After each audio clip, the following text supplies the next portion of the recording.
Kellemes napot kívánok mindenkinek, hogyha hétfő, akkor City Skylines 2 itt az Andrews City Life csatornáján, és a mai alkalommal egy régi ismerős King's Cross városát köszönhetjük a tartalmak sorában. Jelenleg úgy néznek ki a City Skylines tartalmak, hogy minden héten más várost építünk, így most 3 város van terítéken. Az észak-amerikai stílusú Cocktail City, a mediterrán stílusú Sunnydale, és ez a város, amely a brit stílust képviseli.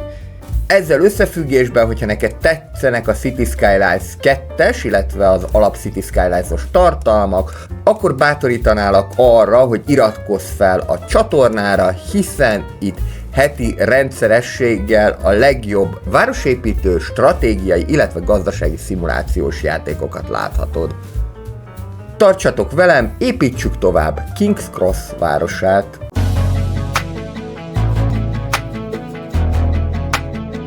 Ebben a városban alapvetően a brit stílust juttatom érvényre, és hogyha magára a városszerkezetre ránézünk, akkor is látszik, hogy nem a sakktábla-szerűség jellemzi, a legkevésbé sem, hanem a brit városokat fémjelző gírbe-gurba utak, és ennek megfelelően az építkezést is úgy gondolnám folytatni, hogy minél változatosabb, minél érdekesebb, színesebb legyen. Akár úgy is, hogy kombózzuk a különböző épületeket egymással. Rowhouse-unk, vagyis sorházunk az nincsen a brit csomagban, de ez nem probléma, mert másfajta sorházat viszont lehet ehhez párosítani, praktikusan az európai sorházak, amik ide fognak illeszkedni. A rezidentálokra vonatkozó keresletet pedig sikeresen megettük, úgyhogy most rá is néznék, hogy mi lehet a probléma. Nagyon egyszerűen, nagyon sok épületet még nem foglaltak el. Az oktatás az rendben van, de nincsen munkalehetőség, és ez is egy olyan dolog, ami bizony csökkenti a rezidentálok iránti keresletet. Itt van ez a Drake Yards nevezetű gyárnegyedünk, úgyhogy ezt rögtön tudjuk bővíteni. Most már elkezdett újra növekedni, szerencsére, a lakosságszám. Itt pedig próbálom egyaránt a kicsi és a nagy gyárépületeket is fölhúzni, annak érdekében, hogy minél változatosabb legyen ez a rész. Alapvetően egyébként ez úgy néz neki jól, amit még nekem soha nem sikerült elérnem, hogy a gyárak, gyárnegyedek ilyen szigetszerűen vannak, tehát az lenne az igazán realisztikus városépítés, hogy mondjuk azt mondom, hogy csak ennyit jelölök ki gyárnegyedből, és utána megyek tovább, a másik részén a térképnek pedig másfajta gyárnegyedeket jelölök ki ugyanekkora nagyságban. A dolognak a szépséghibája viszont az, hogy miután ezek a gyárak büdösítenek és füstöt termelnek, ezért semmiképpen sem rakhatom a rezidentálokat sem a gyár közelébe, de még a gyárak útjába sem, tehát itt például teljesen offos az, hogy majd rezidentálok legyenek, egészen egyszerűen azért, mert akkor tömeges megbetegedéssel számolhatunk, tehát lehet, hogy jó lenne, hogyha a készítők egy picit csökkentenék a gyárak által okozott externáliákat, hogy az externália az lehet negatív és pozitív is.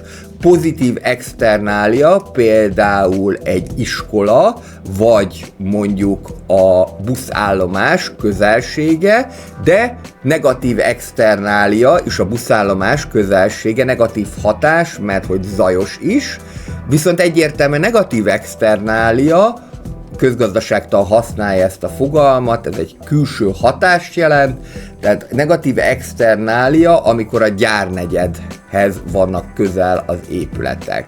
Itt viszont még, így rögtön az elején ki lehet bővítgetni a repertoárt. Itt nagyon zöld a terület, a nagyon zöld terület pedig azt fogja jelenteni, hogy itt bizony bőségesen lesz majd kereslet a kammersálokra. Itt egy-kettő ilyen lakótelepi ABC-t föl fogok húzni, illetve ami nekem föl fog épülni, alapvetően a sima EU-s épületeket fogom nézni, illetve megnézzük, hogy van esetleg olyan signature building, ami ide jól bepasszintható. Minden signature building elérhető, kérem szépen, mert hogy unlock all módban játszok, ennek következtében több pénzzel is indultam, 6.500.000-rel, hát ebből ennyi marad, de most már legalább a költségvetésünk az egyenesben van. Ez a Muscle Car Garage, ezt azok kapták meg, akik Early Access-ben vásárolták meg a játékot, benga nagy épület, de mondjuk ide el fog férni. Gyakorlatilag egy autóbontóról van szó, amely a San Francisco, ne is nevezzük DLC-nek, még talán Content Creator Pack-nek sem, ez egy mini Content Creator Pack, amelyet kaptak azok, akik elővételben megvásárolták a játékot, ami ennél sokkal jobb, hogy kaptunk muscle car-okat is, vagyis izmos autókat, ezeket a klasszikus, nagyméretű amerikai autókat, illetve megkaptuk még ezzel a mini kiegészítővel a Golden Gate Bridge-et, amit itt tudok megmutatni. Ez egyrésztről, hogy nagyon sokba kerül, másrésztről pedig, hogy csak úgy lehet fölépíteni, hogyha nagyon-nagyon nagy hely áll rendelkezésedre, tehát ez a kicsi folyó, ez tulajdonképpen ez csak egy kis csermely a Golden Gate Bridge-hez, Flora városában követtem el ilyeneket. Közben megtelt a temető is, mondjuk ez nem akkora probléma, mert egy részt még be tudok építeni, viszont eléggé drága volt ez a történet, és akkor térjünk rá a mai napnak a feladatára, ami a legfontosabb lenne King's Crossban, ami nem más, mint hogy villamost kéne építenünk. Miért kéne villamost építenünk? Azért, mert már van 5 darab buszjáratunk, de vannak úgynevezett nehezen megközelíthető helyek is, például ez a középiskola, és arra gondoltam, hogy ide ennek a környékére tenném be a villamost, amely aztán egy kelet-nyugati irányba, vagy hogyha jobban tetszik, nyugat-keleti irányba menne végig a városon, valószínűleg érintve ezt a nagy buszállomást is. Lehet látni azért a város szerkezetből, hogy ez nem egy mindennapi szerkezetű város. Alapvetően én ezt elkezdtem ilyen saktábla-szerűen megépíteni, majd utána valaki bekommentelt, hogy hát nem így néz ki a brit stílusú város, egyébként teljesen jogosan. Én is utána néztem, és mondtam, hogy ja, oké, akkor törjük szét a rácsot. Erről egyébként egy külön részt készítettem, ez volt a King's Crossnak a második része, és akkor teljesen átalakítottam az egész város szerkezetet, ami abból a szempontból egy jó dolog, hogy így sokkal izgalmasabb maga a város szerkezet, sokkal jobban lehet látni a klasszikus európai gírbe-gúrba, akár így is mondhatnánk, utakat, de ugye ezek azért alakultak ki ilyen gírbe-gúrbán, mert az egésznek a lényege, hogy az ókorban, középkorban a kereskedelem éltette a városokat, tehát az egyik városból a másik városba való menetel alakította ki ezeket az utakat, és hát ennek következtében nem saktáblaszerűen épültek az utcák, viszont én, mint SimCity-s gyermek, nyilván a saktáblaszerű építkezést szoktam meg, ennek következtében nekem is kellett ebben változnom, kilépnem a komfortzónámból, hogy ne saktáblaszerűen építkezzek, és ezt még mindig tanulom. Kezdjük el akkor megépíteni a villamost. Arra gondoltam, hogy itt a középiskola mögött jöjjön el, és itt kéne rögtön átemelni ezen az autópályán, mondjuk ez így jöhet is, és az lenne a lényeg, hogy próbáljuk meg minél nagyobb részét lefedni a városnak, ami még jobb lenne, hogyha meg tudnánk oldani azt, hogy ne az úton menjen, hanem az úttal párhuzamosan, mert úgy kevésbé lenne zavarérzékeny, viszont azt látom, hogy az 5 buszjárat következtében olyan über nagy forgalommal egyelőre nem kell számolnunk. Próbálom azokon a részeken vezetni a tuját, ahol kevésbé nagy a várható forgalom. Ez egyébként egyszerű szemrevételezéssel megállapítható, és próbálok egy olyan útirányt megadni neki, amely értelmes célt fog a végállomás szempontjából jelenteni. Ez például lehet itt a gyárnegyed, hiszen nyilvánvalóan oda napi rendszerességgel fognak elmenni dolgozni az emberek, közben pörgethetjük is a játékot. Itt ezt nem barmolnám szét, bár hogyha nagyon akarjuk, akkor itt tudunk egy ilyen kitérőt tenni, de talán mégsem fogok annyira nagyon akarni, hanem megpróbáljuk erre elvinni. Rögtön itt a körforgalomnál szembesülünk némi nehézséggel, mert hogyha ilyen szép a körforgalom, akkor nem lehet rajta keresztül vezetni a villamost, és gyanítom, hogy bármilyen dekoráció van, ezt most kikísérletezem, akkor sem lehet, úgyhogy levesszük teljesen ezt, és így már működőképes lesz a dolog. Itt egyébként ez valószínűleg egy zavarérzékeny része lesz a villamosnak, de majd meglátjuk. Itt jöhet tovább az irodák mellett, és akkor itt viszont arra gondoltam, hogy különálló részt építenék a felüljáró szempontjából. Ez ugye mindig egy érdekes kérdés, hogy hogyan lehet azt megoldani, hogy párhuzamosak legyünk. Akár használhatnám a paralelmódot is, most megpróbálom ezt így kézi vezérléssel, hogy lehetőleg azonos módon emelkedjen föl a közúti felüljáró, illetve a villamos felüljáró. Imádom egyébként ezeket a hosszú villamos felüljárókat, meg a villamosos alagutakat is. Hát ennek a csehek és a szlovákok a nagymesterei, még inkább talán a csehek, akik tényleg hihetetlen helyeken is fölvezetnek villamost, trollibuszt. Én is csak nézni szoktam, amikor például egy igen meredek részen felvezető villamost látok, mondjuk akár Prágában, de akár Pozsonyban is, ott is azért eléggé hegyes, dombos a terep. Próbáljuk meg akkor azt, hogy bemegyünk a gyárnegyednek a szívébe, ez itt némi rombolással fog járni, de talán ez el fog férni. A némi rombolás az az, hogy mint elefánt a porcelánboltban sikerült a felét lerobbantani. Nem probléma ez, még arra gondoltam, hogy ha merünk nagyot álmodni, akkor akár visszakanyarodhat a Marketplace felé is.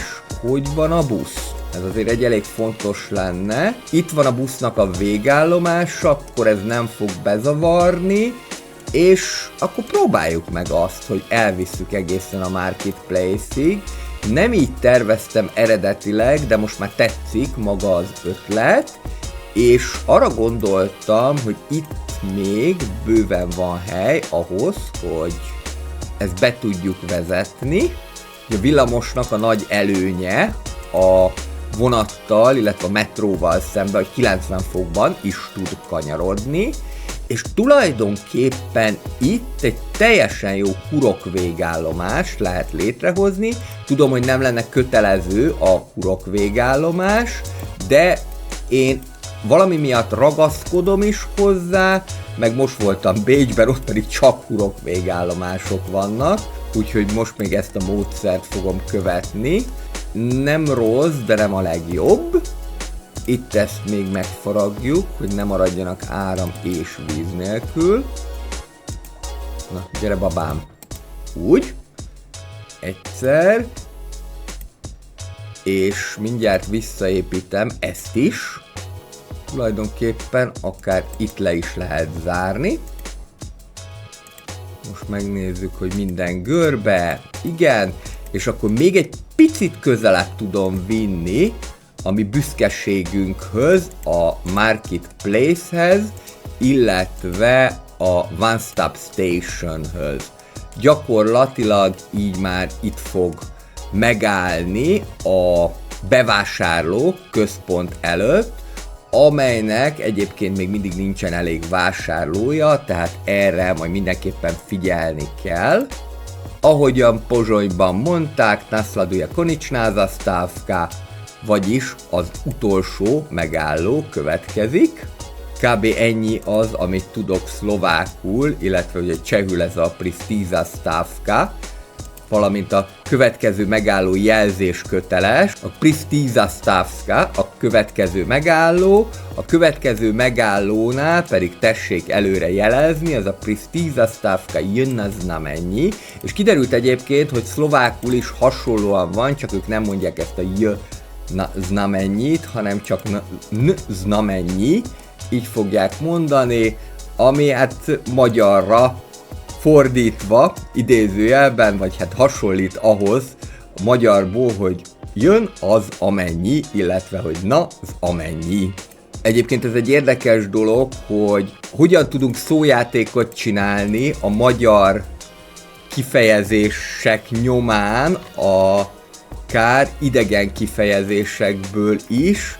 Nekem például az volt emlékezetes, van a Joe Baggio-nak, hogyha ez még valakinek valamit mond, a Funky Group nevezetű száma. Ez a Funky Group, kettőt ér a szó. És onnét tudtuk megjegyezni, hogy mit mond, hogy Scrabble-öztünk, még volt vagy 20 évvel ezelőtt, de az is lehet, hogy 30, és akkor Funky Group, kettőt ér a szó. Mert hogy mi ezt így értettük, hogy kettőt ér a szó, és hát ha már ugye Scrabble is benne volt ebben, akkor így nagyon jól össze lehetett passzintani ezt a dolgot. Meg fogom építeni ide akkor az összekötő utacskát. Ugye ez nagyon fontos, hogy az, hogy én ide leraktam a villamos végállomást, ilyen szép hurokban, az nem azt jelenti, hogy bárki is fogja használni. Ha nincsen összekötő utacska, akkor gyakorlatilag a kutya nem fogja használni, és amire még gondoltam, hogy egy picikét erősítsük a kapcsolatát a villamos végállomásnak a Marketplace-szel, az az, hogy megpróbálok ide betenni, ami már elég nagy vállalkozás, de én szeretem a kihívásokat, egy normális felüljárót. Na menjünk neki akkor ennek még egyszer. Úgy kéne ez, hogy a felüljáró az már itt előtte felemelkedik, és akkor itt tud lemenni a mélybe. Ha nem így tud lemenni, akkor még van egy esélyünk, sőt, akár most az jutott eszembe, hogy próbáljuk azt meg, hogy szépen így lecirmoltatjuk valahogyan őkelmét. Hát nem jó, de nem is tragikus. Ez nem szép. Alapvetően funkcionálisan már működne a történet, de nem szép. Azért azt lássuk be. Jó, akkor ezt itten eltakarítjuk.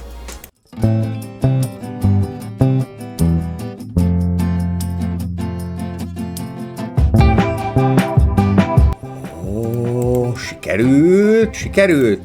sikerült! Jó, így már azért 2 cukorral elmegy.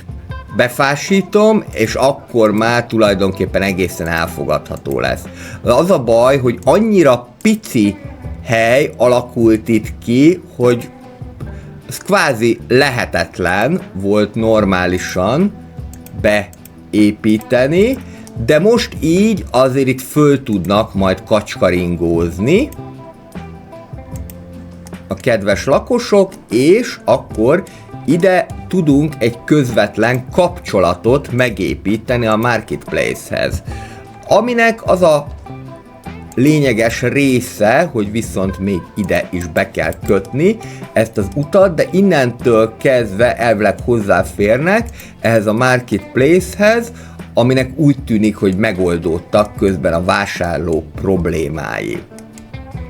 Ide még szerintem bátran be lehet építeni high density rezidentálokat, itt bőven lesz vásárlási lehetőség.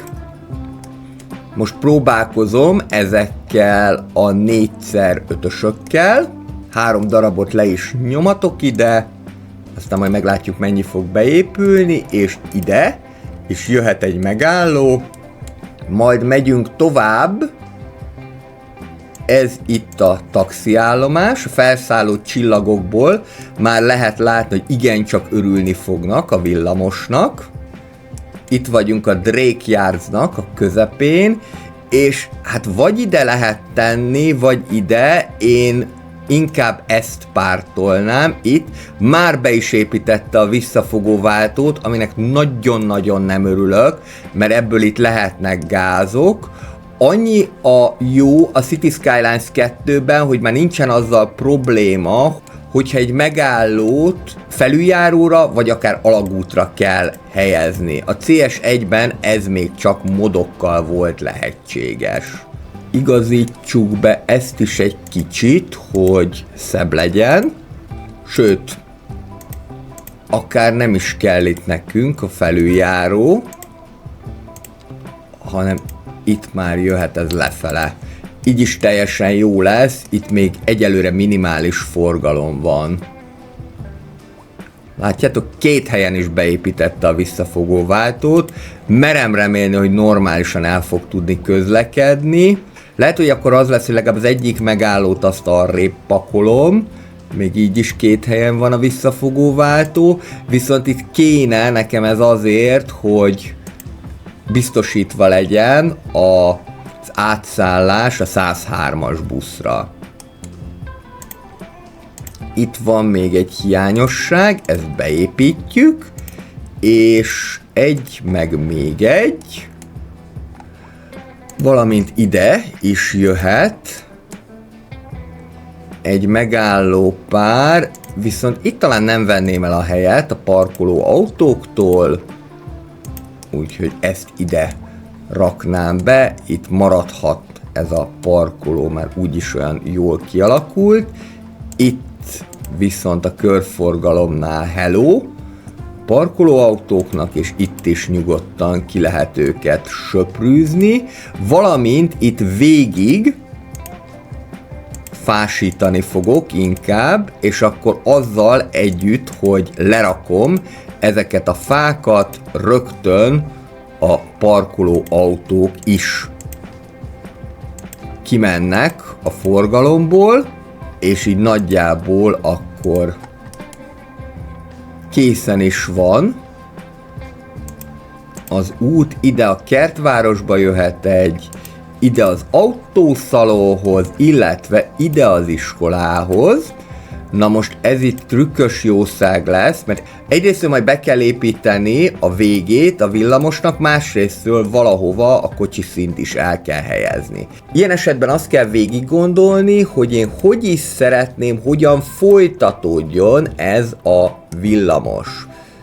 Szerintem úgy lesz ez jó, hogyha majd ebbe az irányba fog folytatódni, és akkor valahova a kocsiszint is be tudom építeni, itt még pont el fog férni, ide ezt bekötjük, és csak a rend kedvéért igazából csinálok neki egy ilyen kanyart. Ez nem lenne kötelező, mert hogy egyébként a City Skylines 2-ben bizonyos megszorításokkal már az út közepén is meg tud fordulni. Úgy, ahogy a Melbourneben van a világ legnagyobb villamos hálózata, hát gyakorlatilag szinte mindenhol nem hurokban fordul meg. Ezt sem értem, hogy itt miért van visszafogó váltó, ráadásul rögtön nem tetszik a dolog, mert hogy átmenne itt a másik vágányra, ami nekünk nem kéne. Próbáljuk meg akkor ezt másképpen fölépíteni, méghozzá úgy, hogy jön maga a villamos, és itt nyugodtan mehet így is, hogy nincsen szintbeli kereszteződése a busszal. Most visszaépítem ezt, és akkor nézzük, hogy sikerült ezt kijelölni. Hello! Tudod, mitől működik ez a csatorna? Igen, tőled. A te kommented, lájkod, illetve feliratkozásod ugyanis segít benne, hogy hétről hétre egyre jobb tartalmakat tudjak készíteni. Szóval, ha tetszenek a videók, és érdekelnek a városépítős, tycoon vagy stratégiai játékok, akkor nyugodtan dobj egy feliratkozást. Minden héten új tartalom, magyarul közérthetően, sztorikkal. Hétfőn városépítés, szerdán gazdasági szimulációk, pénteken stratégiák. Játszunk együtt okosan és szórakozva. Írd meg kommentben, hogy te milyen játékokat látnál szívesen a csatornán. Andrew City Life, ahol a minőségi gameplayeket találod. Most leszek nagyon-nagyon ideges, mert még mindig nem jó ez, de megvan, hogy miért nem jó, mert itt az irány nem megfelelő. Megfordítjuk, és akkor így lesz majd nekünk jó. Ja igen, mert baloldali közlekedés van, és a baloldali közlekedésnél így kell, hogy menjen ez a villamos. Így most már jó lesz. Hát hiszen ha már brit stílusú városról van szó, akkor a baloldali közlekedés az szinte kötelező. De kétségtelen, hogy én se nagyon szoktam meg ezt a dolgot, annak ellenére, hogy mai napig baloldali közlekedés van, na hol is? A Gödöllői, illetve a Csömöri héven mai napig a baloldali közlekedés van érvényben. Ez pedig egy jó hosszú villamos vonal lesz, abszolút át fogja tudni fogni a várost, még ide egy megállópárt be fogok építeni, de majd csak akkor, hogyha már teljes hosszában kijelöltem a villamost, és a brit városok közül Manchester nevezetes a sárga villamosairól, ezért úgy gondoltam, hogy ide én is sárga villamosokat fogok betenni.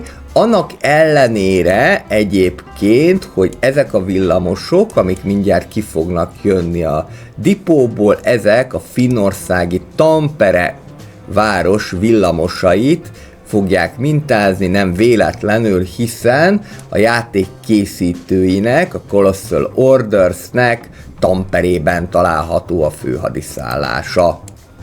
Meghúzzuk ide is a megállót, és akkor építkezzünk tovább. Szigorúan a UK típusú rezidentálokat használnám, mint ahogyan azt megszokhattátok már a tematikus városokban. Ezek közül viszont bátran jöhetnek a különböző típusok, illetve ezeket bátran alkalmazom akár vegyesen is. A költségvetés szempontjából szerencsére már egy jó stabil helyzetet tudhatunk magunkénak, közben elindultak az első villamosok is, pörgessük is föl, hogy lássuk, hogy mit tudunk velük kezdeni.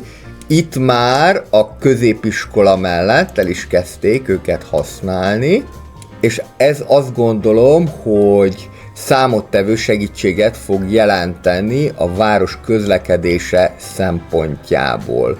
Hogyha most ránézünk erre a villamosvonalra, akkor láthatjuk, hogy ez a sárga villamos, ez ilyen majdhogy nem kérdőjel alakban, de mindenképpen visszahajló alakban fog a városban jelen lenni, és igen, itt a Marketplace környékén már elég sokan is jöttek, akik szeretnék ezt használni.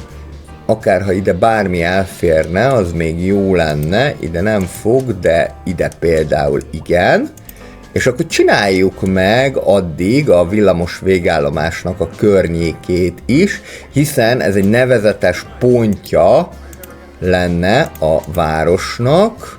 Ezzel az eszközzel ezt hatékonyan meg lehet oldani, ki lehet terjeszteni a fennhatóságát a betonnak, és akkor erre mindenfajta dekorációt lehet rátenni, például mondjuk egy ilyen kicsi szökőkutat, vagy akár ételes kocsit, ne legyen probléma azzal, hogy nem tudnak mit hamikázni, a kínai pekkel elérhető padok is jöhettek ide, illetve itt még le is tudnak majd ülni. És akkor így szépen meg lehet csinálni a villamos végállomást, ki lehet alakítani az ő környezetét, már is mennyivel jobban fog kinézni, hogyha egy ilyen környezetben tudnak majd az új villamosra felszállni a lakosok. Közben nézem, hogy hol vannak ezek a villamosok, mert hát hajlamosak rá, hogy elakadjanak. Ezt tudjuk, sajnos a játék ebből a szempontból még messze nem tökéletes. Tehát itt az Ivy Street-en vannak, és itt viszont úgy tűnik, hogy eléggé zavarérzékeny a dolog, nem baj, akkor alkalmazunk egy drasztikusabb megoldást, méghozzá azt, hogy ezt szépen sétáló utcává tesszük.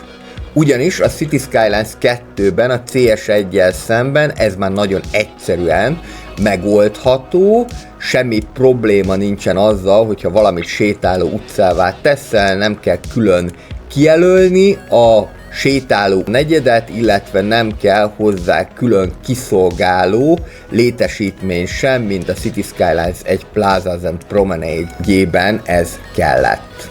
Addig, amíg a villamosok be nem állnak rendesen, addig akkor építkezzünk tovább, illetve természetesen jöhetnek ide sorházak is, valamint meg kéne néznem akkor a lakosságnak az igényeit is, hogy mi az, amire ők vágynak.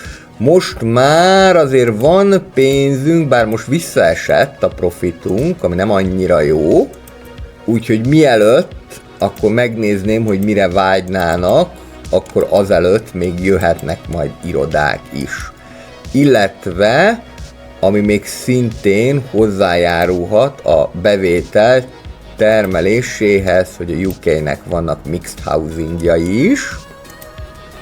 Itt egyébként elég jó a városnak ezen a részén a közlekedés, mert itt található a buszjárat. Még akár azt is megcsinálhatnám, hogy mondjuk egyik irányba itt megy, másik irányba meg ott, de nem venném el akkor a helyet inkább a parkoló autóktól. Itt úgy tűnik, hogy már elvitte a villamos a jó népet.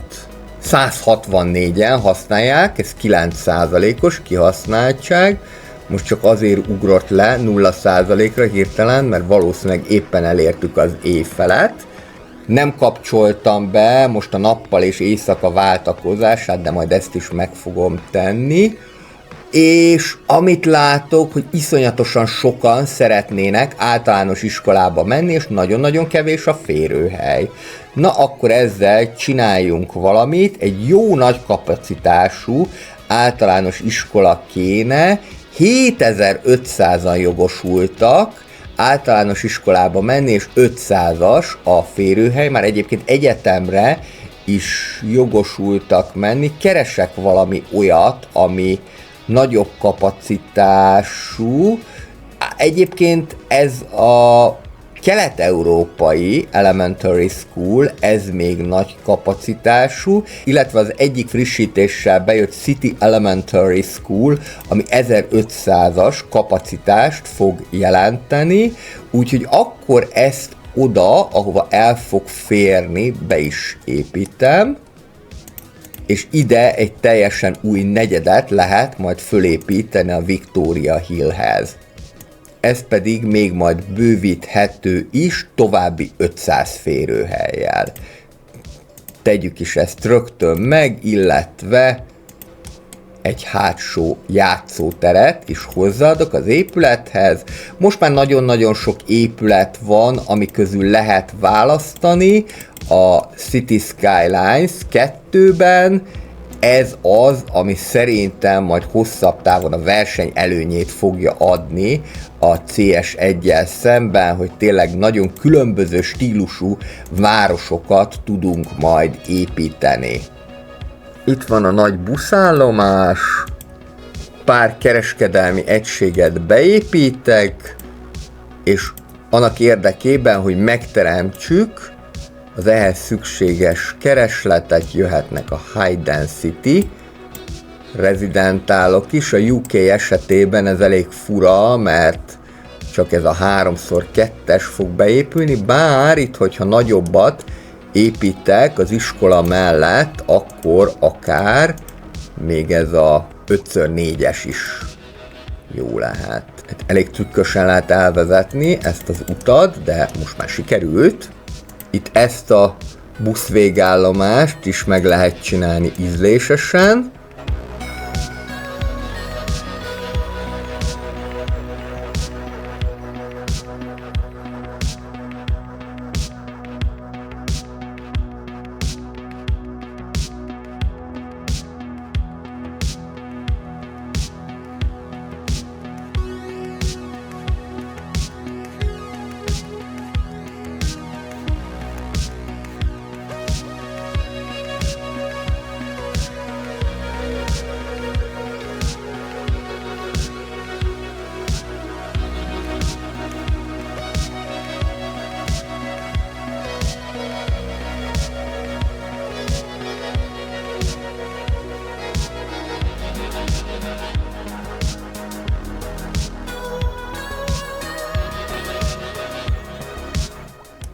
And voilà. Így néz ki a mi kis buszvégállomásunk, így sikerült berendezni.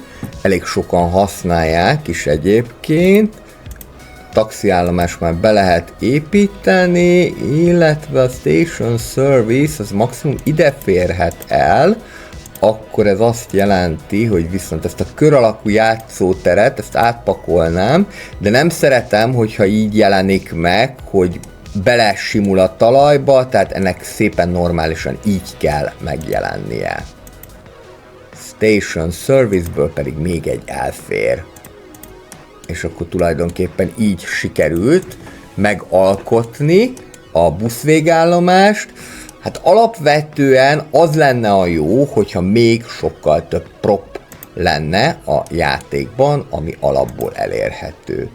Nézzük meg, mi történik, hogyha én ide egy nagyon hosszú épületet beépítek, hát pont semmi, mert nincsenek nagyon hosszú épületek a UK csomagban. Nézzük meg, hát ha medium housinggal esetleg, és nem. Az, hogy milyen épületek vannak egy-egy csomagban, az nagyon változatos lehet, de semmi probléma, akkor lezárjuk. Ide még, mivel ez viszonylag sárga ez a terület, még jöhet pár low density business, és itt pedig a változatosság jegyében nézzünk akkor egy ilyen high density housingot. És tovább is tudunk terjeszkedni természetesen. Nem kellett volna. Most már mindegy. Olyan jól nézett ki, nem baj. Akkor ide fölhúzok két 3x3-asat, és itt már akkor lehet is megteremteni ennek a közlekedési kapcsolatát. Próbáljuk meg már legalább 7,5-esre ezt fölemelni, és még így sem. Teljesen jó, így lesz jó. Ennek a városnak a nehézségét egyébként pontosan az adja, hogy nagyon hegyes, dombos. Úgyhogy ezért mindenképpen figyelni kell arra, hogy az ember hogyan építkezik, de úgy gondoltam, hogy most már az 5.-6. városomnál bevállalnék egy ilyet is.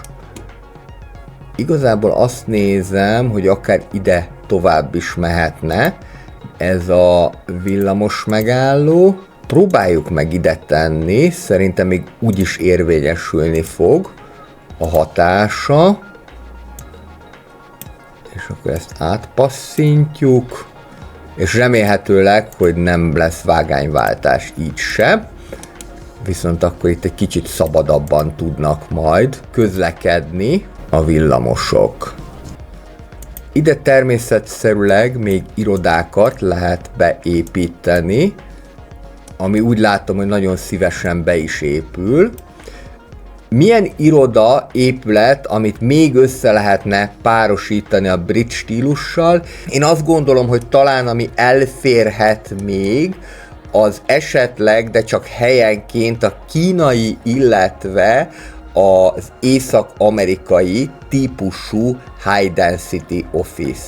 És egyébként nagyon remélem, hogy majd újabb irodák is lesznek a játékban, főként itt a low density office-okra gondolok. Itt teremtsük meg még a kapcsolatot, ide egy egész iroda negyedet, vagy szögletet lehet fölépíteni. Kuldösszekkel lezárom. Úgy látom, hogy mivel eléggé zölden jelennek meg az épületek, akár ezt még lehet vegyíteni a low density commercial-lal is, és azt gondolom, hogy miután a kínaiak már minden városban jelen vannak, a kínai épületek közül is be lehet egy párat tenni. A Dragon Gate kiegészítőnek az épületei, azok egy önálló fizetős Content Creator Pack-kel érhetőek el. Itt a jobb fenti linkre kattintva pedig láthatod azt is, ahogyan az egész csomagot részletesen bemutattam. Érdemes megnézni ezt a videót is. Próbáljuk meg ezt úgy lehatárolni, hogy ne vegyük el a zónának a részét, valamint az is csúnya lenne, hogyha közvetlenül az autópálya lehajtójához kapcsolódna ez a gyalogút. Nem azt mondom, hogy nem használnák, de nem néz neki természetesen. Számomra pedig elég fontos, hogy amit építek, az legalább törekedjen arra, hogy realisztikus legyen. Viszont ez már egészen jól kezd beépülni, és azt gondolom, hogy a kínai épületek sem számítanak itt rendszeridegennek. Nézzünk egy signature buildinget, ami residentál típusú, és valahova jól be lehetne rakni, és akkor már UK signature buildinget nézzünk. Itt már van egy signature buildingünk, úgyhogy a Victoria Hillhez a másik oldalra beépítenék egy másik signature buildinget. Kérdés, hogy hova fog ez elférni, de mondjuk ide el fog férni. Ez a signature building nagyon egyszerűen annyit fog tudni, hogy 4-jel fogja növelni a jólétet 1 kilométeren belül. Ez egy elég érdekes dolog, hogy azt mondják, hogy nekik messze van az általános iskola, gyerekek, itt van a szájatokban konkrétan. És bajuk van egyébként a bűnözéssel és a lakosoknak. Nézzük csak meg. Egyáltalán azt, hogy mennyi a rendőrségnek a támogatása, de 100%-on van. Akkor mi itt a probléma? Itt van, ami kiszolgálja Green Peak negyedet, viszont valóban nincsen olyan, ami kiszolgálná a Victoria Hillt és környékét. Oké. Akkor legyen az, hogy én beépítenék egy rendőrséget, de gondolkodom azon, hogy ez a brit típusú rendőrség legyen-e, egészen egyszerűen azért, mert hogy 285 000-be kerül megépíteni, van kisebb kapacitású rendőrség is, az csak 100 000, és meg lehet nézni itt a fenntartási költség szempontjából, hogy mi az, amivel a legjobban járnék. Ezek már a rendőr főkapitányságok, tehát hogyha azt nézem, mondjuk egy ilyen kínai típusú rendőrséggel, úgy is divat bizonyos országokban, hogy kínai rendfenntartók jelennek meg, a valósággal való bármilyen egyezés csak a véletlen műve lehet, tehát a kínai típusú rendőrséget, ezt ide, hogyha beépítem, akkor ez csak 160 000-be kerül, fenntartási költsége ugyanannyi, a rendelkezésre álló autók száma is ugyanannyi. Oké, akkor jöjjenek ide a kínai rendfenntartók, egyébként nem néz ki ez rendszeridegenként, nem annyira jellegzetesen kínai módon néz ki, és ide pedig majd még lehet bővíteni is akár rendelkezésre álló autók számát, tegyük is ezt meg. Így már 12 darab autó fog körözni és elkapni a bűnözőket King's Cross városában. Ez egy picit itt csálélet, mert megint nem rendeztem terepet, de nem probléma, ezt meg fogjuk tudni oldani, méghozzá úgy, hogy teljes pompájában itt lerakjuk ezeket a poplar fákat, és akkor így már sokkal kevésbé látszik a dolog. Jó lenne, hogyha most már lassan vegetációk is lennének a játékban, mert a sziklákkal nem igazán tudom jól kitölteni ezeket a részeket. Még esetleg azt lehet megpróbálni, hogy ide egy kis vadvirágos részt is beteszünk, és akkor már egészen jól fog ez kinézni. Ennek következtében, hogy megépítettem a rendőrséget, rögtön a semlegesből igencsak boldogok lettek az emberek, de hozzáteszem, hogy még azért mindig problémájuk van ezzel a high crime riskkel. Próbáljuk meg akkor azt, hogy a rendőrségeknél megfogalmazzuk a különböző kerületeket, tehát ez a UK típusú rendőrség, amit majd egyébként lehet bővíteni, ez feleljen Green Peak és Drake Yardsnak a közbiztonságáért, ez pedig itt Victoria Hill, illetve Reading Place-nek a közbiztonságáért. Ide tartozik a Marketplace, illetve a gázerőmű is, amely a bevételünk oroszlán részét jelent. Ők itt már elégedettek, viszont az egészségüggyel még mindig probléma van. Nézzük az egészségügyet. Az egészségügy tekintetében van egy Modern Medical Clinic, amely elvileg elég lehet ahhoz, hogy mindenkit össze tudjon gyűjteni városszerte, viszont lehet, hogy ki kéne bővíteni ezt is.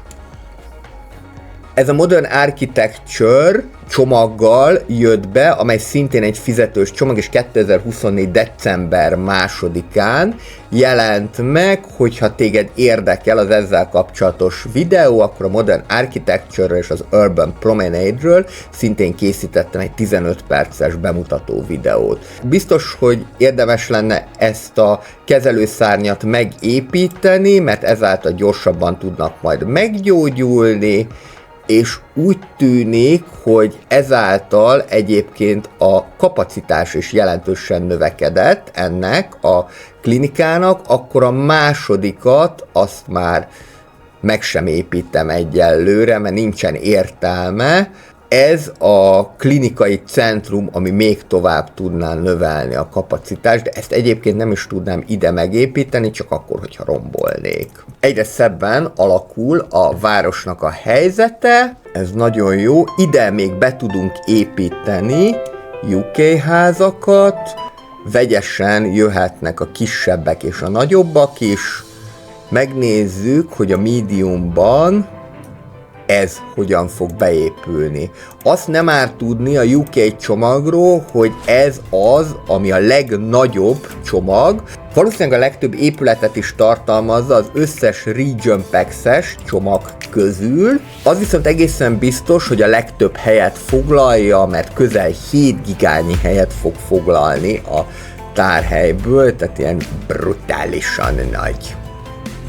Így néz ki egy nagyobb méretű medium density housing. Ezt még itt le lehet fásítani, akár különböző fákkal, és jöhet ide még egy másik is.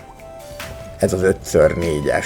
Nem mindegyik csomagban található egyébként 5x4-es épület. Ide az előtérbe pedig jöhetnek még a High Density rezidentálok. Ami egyébként rögtön nekem azt is jelenti, hogy egyrésztről ide kéne majd egy parkolót építeni, hogy egyáltalán elférjenek ezek az autók, akár ez rögtön 2 is lehet. Ez egyébként, ez a kétszintes parkoló, hogy alul zárt, felül pedig nyitott, ezt én először Helsinkiben láttam. Nyilván van itthon is, de Helsinkiben tömegesen lehet látni ilyen parkolókat. Hát nem is véletlen, ugye, hiszen a készítők maguk is finnek, és az ember azért a saját környezetét próbálja megjeleníteni egy-egy játékban. Éppen ezért érdekes lenne, hogy mi volna, hogyha mondjuk egyszer dél-amerikaiak csinálnának városépítő játékot. Most csak mondtam valamit, akkor lehet, hogy tömegesen le lehetne rakni favellákat, illetve a különböző gondolákat, libegőket, ami a dél-amerikai városokban, de már a közép-amerikai Mexikóban is teljesen általános, hogy így hidalják át a nagyméretű szintkülönbségeket. Mondjuk megjegyzem, talán a Tropico 6-ba pont ezért került be a libegő, nem azért, mert dél-amerikaiak a készítők, de dél-amerikai stílusra van az egész hangolva. Ami biztos, hogy látszik, hogy ide is meg kell teremteni a közlekedési lehetőséget. Itt most van egy buszjáratunk, illetve rengeteg taxink, akik itt benyomultak. Gondolkozom azon, hogy mi lenne a jó ennek, de valószínűleg, hogy az lesz a megoldás erre, hogy ide még beépítek egy közbenső utat, visszaépítem a gyalogutat, és akkor itt a Victoria Hill Bus Station-től egy teljesen új buszjáratot lehet majd indítani. Mert hogy amennyien itt lesznek, erre igény is fog mutatkozni. Szerintem ez a buszjárat, ez viszonylag rövidebb lesz, ez a 106-os busz, tehát csak fölkanyarodik itt, föltárja a Victoria Hillt, és idáig fog elmenni a Marketplace-nek a busz megállójáig, de alternatívaként elképzelhető, hogy a későbbiekben akár a Drake Yardsig is meghosszabbítsuk. Most viszont arra gondoltam, hogy egy rövidebb buszjáratot indítanék csak. És úgy tűnik a felszálló csillagokból, hogy ennek is nagyon örülnek. Itt eléggé távol jelöltem ki a busz megállót, de még ennek is örültek. Nem baj, ez egyáltalán, mert ez itt majd mind valahogyan be fog épülni. Hogyha ezt a részt nézem, mivel itt már az újrafeldolgozó központ van, ami azt jelenti, hogy itt jelentős talajszennyezéssel is számolhatunk, de úgy tűnik, hogy ez a talajszennyezés még nem terjedt el, tehát még csak idáig tart. Mi a helyzet a légszennyezéssel és az egyéb jóságokkal? A légszennyezés is erre fog inkább terjedni, némi zajszennyezést is jelent ez az újrafeldolgozó központ, akkor ez azt jelenti, hogy egy picit érdemes ezt itt lehatárolni, nem nagyon, csak ippek hogy, és akkor ide még beépülhetnek majd irodák. Ne tévesszem meg senkit se az, hogy pirosan jelenik meg, ez a játéknak, nem azt mondom, hogy bugja, de egy pici hibája, még így az elején.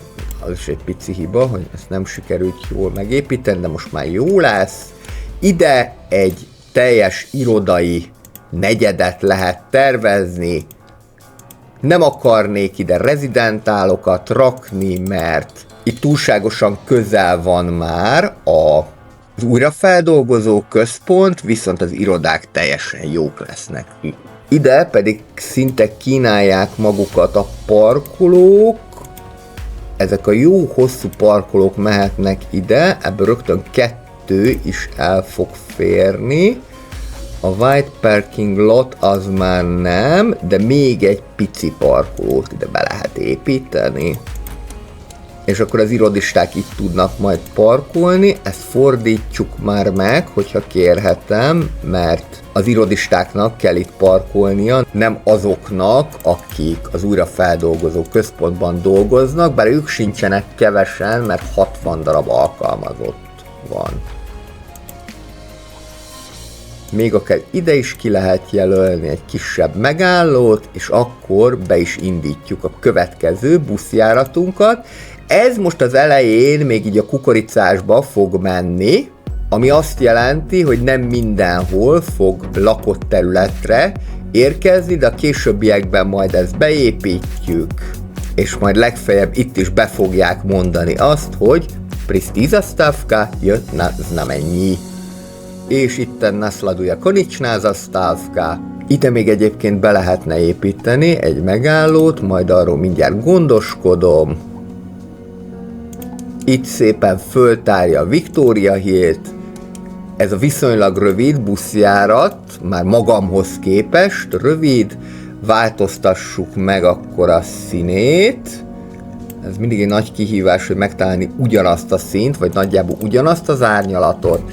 Ez a 106-os busz lesz, amely a Victoria Hilltől közlekedik a Marketplace-ig. És ez egy viszonylag rövid buszjárat, bár egyébként úgy tűnik, hogy a legrövidebb most a 105-ös, ami viszont lehet, hogy meg is lehet szüntetni, mert hogy a villamos az gyakorlatilag feleslegessé tette ezt az express járatot a központi buszmegálló és a középiskola között, viszont ki kell bővíteni most a buszgarást, mert hogy már nem elegendő a kapacitás. 25 buszból 25-öt felhasználunk, ugye nem probléma, ez nagyszerűen bővíthető, akár 100-as kapacitásra is 2 lerakok így első körben.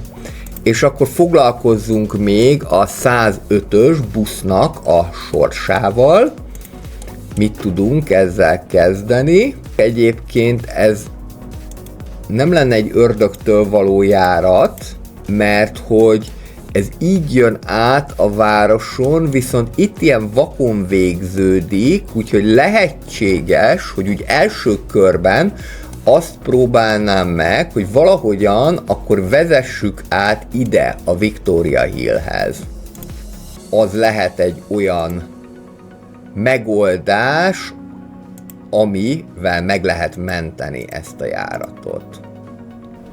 Itt volt egy cul-de-sac, ez gyakorlatilag akár majd el is lehet takarítani a későbbiekben, és akkor próbáljuk meg itt ezt átvezetni. Az autópályán viszonylag gyorsan át tudunk jutni, és vagy azt csináljuk, hogy itt van egy betérés, vagy azt csináljuk, hogy ide egy lazább alagutat beépítünk. Hú, de nagyon rondán néz ez ki. Na, akkor ez nem így lesz, nem alagút lesz, hanem híd. Itt a külvárosban simán el fog férni.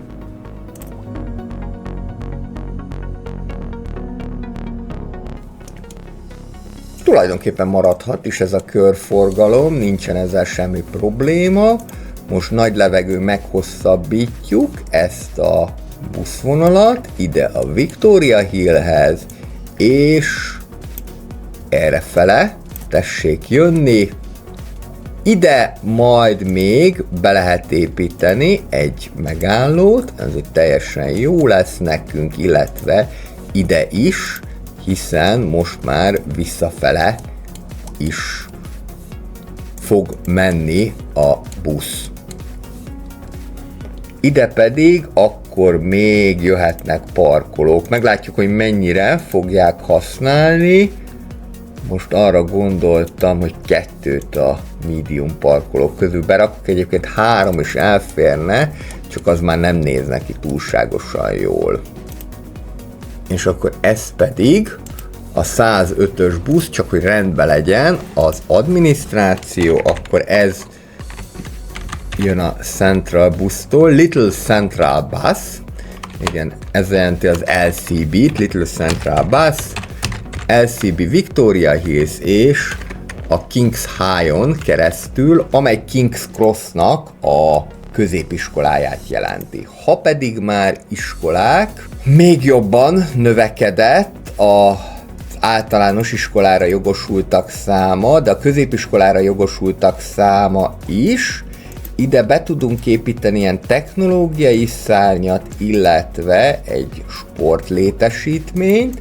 Ezáltal a középiskolával már rendben vagyunk, az általános iskolával viszont még nagyon nem. Mi az, amit tudunk építeni, és mi az, aminek nincsen akkora fenntartási költsége? A Modern Architecture-rel ez a Community Elementary School jött be a képbe. Ezt akár ide tudjuk megépíteni, erre a részére a városnak. Itt a távvezetékek miatt van némi probléma, de ezt is meg fogjuk oldani. Illetve ide pluszban még jöhetnek be Dragon Gate-es épületek, valamint akár egy nagyon pici amerikai stílusút is beengedhetünk ide. Ide még szerintem bátran el fognak férni akár nagyobb, akár kisebb méretű rezidentálok. A nagyobb méretű rezidentáloknál ugye arra kell figyelni, hogy ne legyen agyon zsúfolva a terep, mert az nem néz ki jól, de nagyon sokfajta épület áll rendelkezésre, illetve ide pedig még jöhet a commercial is, hogy megfelelő legyen az ellátás a környéken. Itt nagyon-nagyon zöld ez a rész, úgyhogy nyugodtan ide is beépíthetünk még, akár ilyen low density business-t is. Ide bátran beépíthetünk még egy parkot. Move It mód hiányában sajnos ezt most nem tudjuk tovább dekorálni, mert nem engedi meg a játék, hogy ráépítsek a kövezetre, de lássuk akkor még a különböző fejlesztéseket, amiket annak érdekében folytattam, hogy a városom elérje a 25 000-es lélekszámot.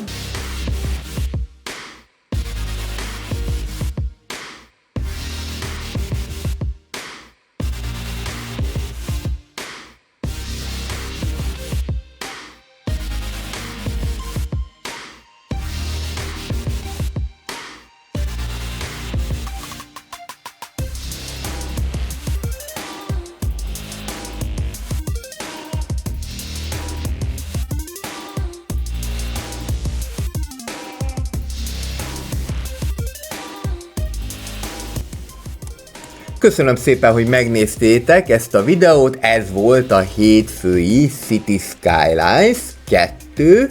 Jelentősen sikerült bővíteni a városunkat, még hogyha ez a lakosság számban nem is annyira látszik, hiszen 5000-rel lettünk többen, mint voltunk, azonban sikerült egy új villamosvonalat, egy új buszvonalat létrehozni, és hát azt gondolom, hogy egyre szebbre kezd kialakulni ez a brit stílusú város. Hogyha tetszett ez a videó, akkor egy kommenttel, lájkkal, illetve feliratkozással ezt kérlek jelezzétek. Szerdán találkozunk a News Tower legújabb részében, tovább építjük az újságíró birodalmunkat, érdemes lesz abba is belenézni, de természetesen a most futó projektek, mint a Memoriapolis, illetve a Tempest Rising, és várható még, illetve pénteki nap egy vadonatúj stratégia és városépítő játék kombóját fogjuk elkezdeni a pénteki stratégiákban. Mindenkinek kellemes hetet kívánok, sziasztok!